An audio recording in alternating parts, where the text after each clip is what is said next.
Welcome to Dependable Flame, where we explore vintage petrol lighters, ashtrays, tobacconiana, and other useful mechanisms. Make yourself at home. Today we are going to build an insert for this 2-lane green wave Storm King petrol lighter. Storm King, as many of you will know, was made by Park Industries, Park Sherman. This is the insert that came in the lighter. Had a solid foam fuel cell, typical raggedy old Park wick, and there is its flint spring and screw. But the tube is still clogged up with old degraded flint, and I drilled this thing for, it seemed like a whole day a couple of weeks ago, and I couldn't get it to budge.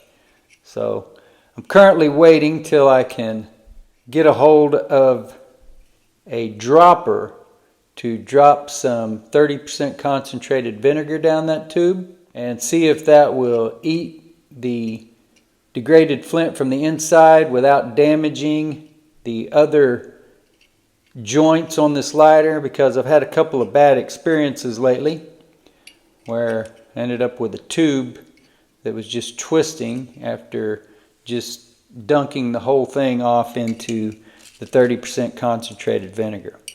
So these are our original parts, which will be included with the lighter however we end up selling it, whether we get this tube cleared or whether the lighter ends up getting sold with the replacement insert. Either way, the old one will be included for sure. I hope to get that original insert working, and then that will give me another spare here to use for another lighter. As you can see from the boneyard there in the background, Park inserts are casualties of lighter repair projects more than any other insert style lighter that I can think of. Really, I can't think of another lighter that I have ruined so many of trying to get a flint tube clear as I have with Park Industries lighters. So we're going to go ahead and kind of do this up into an S like we did the other day on the consolidated razor blade lighter. I think we could technically just call that lighter a Berkeley. May have to, somehow this has gotten bent up a little bit, so see if I can get a screwdriver or something to kind of reform that. I'm just going to put that part in the top of the insert. Yeah, that should work, I think.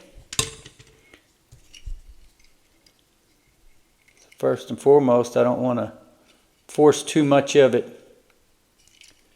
And I just pulled it out.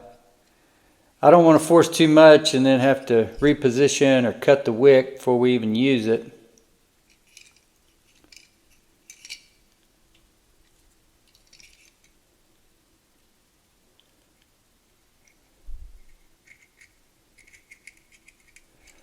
Okay, so wick, we're going to hold it right there at the top.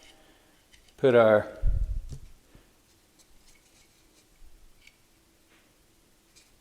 wick into an S shape.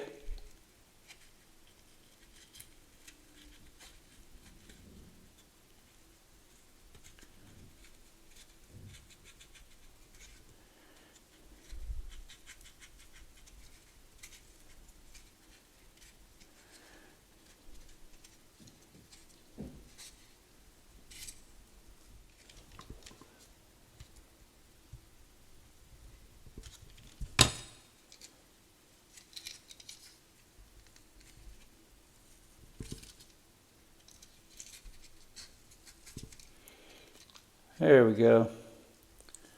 Maybe that'll help us. I was pushing that down a little crooked there. And if we end up not being able to tuck that wick away into an S as much as I wanted to, then we'll cut that off and use it for a scripto view or right point lighter.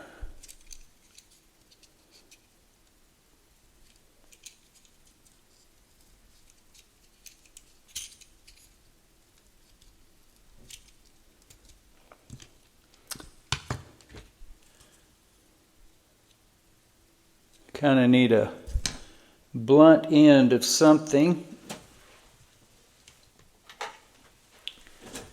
Maybe the back end of this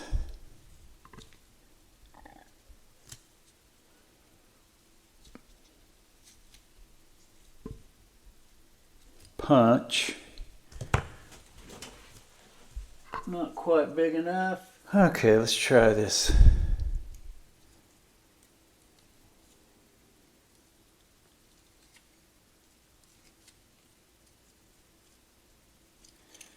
Okay, I don't know if that went down so crooked because of the way it was crooked at the top. I'm sure it was my fault, whatever it was, but we got it on there now.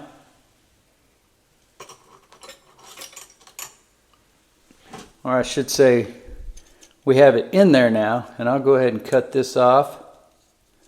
And like I said, we'll use that in a, maybe it's long enough for a scripto view or right point lighter.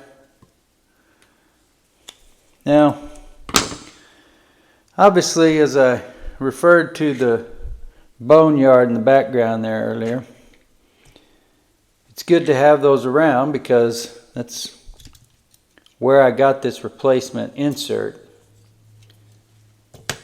So it always comes in handy to have those extra parts, to have extra screws. And when I went to looking for a screw, I wasn't 100% positive. Thought this was a Park screw. And I know this is a Park screw because it's got a plastic broken screw on the head of it. And those looked identical to me, except for the screw. So that's how we ended up with this screw, this flint spring screw to use in this insert. So we've got the solid foam fuel cell, a Zippo copper woven wick, courtesy of our buddy Gavin Lannon.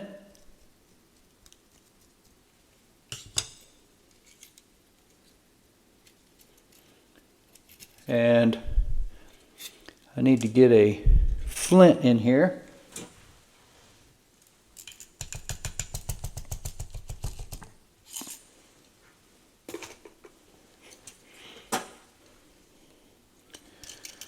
So we'll drop that down the tube.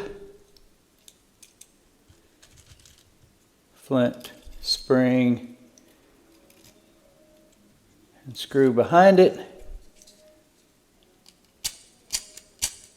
Groove our flint in the proper direction.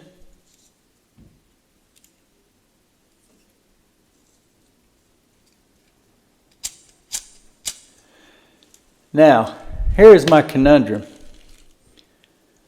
That wick looks to me like it was just contaminated with dust. I don't believe it was ever lit. It could have possibly been lit though, because I did clean up that insert. And it still looks like it might have a little bit of carbon buildup in there. So maybe this lighter wasn't brand new. Maybe it was slightly used. That's what I'm going to go ahead and tell myself anyway, since we are going to fuel up this insert that we just built for this lighter. Really, I was just building it in case we can't get the original fixed, but while we're here, we might as well go ahead and fill it up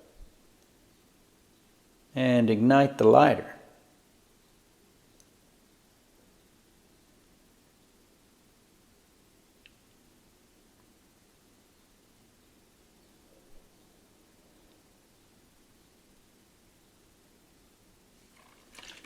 I think that's fairly full. Actually over full. Let me give this a little shake off camera here.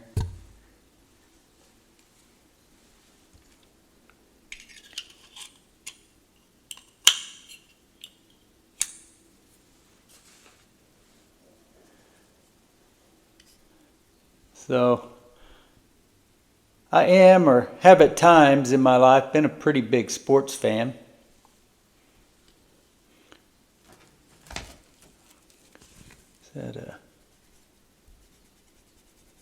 Can't tell if that's a wear or a scratch or something that was adhering to the lighter, maybe a scratch. I know that Tulane has sports teams that play in the NCAA, but I don't know their conference or anything like that. But I just thought this was really cool, because if I was ever to come across a lighter like this for the University of Oklahoma, or even professionally, it's cool finding, here recently I had a couple of really cool NFL Zippo Slims.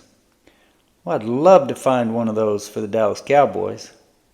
But anyway, if I can't find those lighters for my teams, it's cool to find one that I know that somebody else is going to be more than happy to own and use, just like I would if the lighter were for the Oklahoma Sooners.